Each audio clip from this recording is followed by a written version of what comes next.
దైవావేశము వలన కలిగిన ప్రతి లేఖనము అనగా పరిశుద్ధ బైబిల్ గ్రంథం. దేవుని వాక్యముతో నింపబడినటువంటి ఈ గ్రంథం, దేవుని మాటల చేత నింపబడినటువంటి ఈ గ్రంథము ఎలాంటిది అంటే దైవావేశము వలన కలిగినటువంటిది.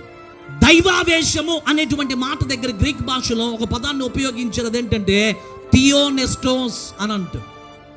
థియోనెస్టోస్ దైవావేశము, దేవుని శ్వాస అని అర్థం.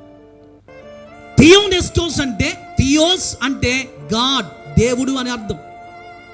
నెస్టోస్ అంటే ఆయన ఊపిరి, ఆయన శ్వాస ఊదినది అని అర్థం. ఇప్పుడు ఈ లేఖనము, ఈ పరిశుద్ధ బైబిల్ గ్రంథము, ఈ దేవుని యొక్క వాక్యము చేత నింపబడినటువంటి ఈ మాటలు కలిగిన ఈ పరిశుద్ధ గ్రంథము ఎలాంటిది అనంటే దేవుని యొక్క శ్వాస.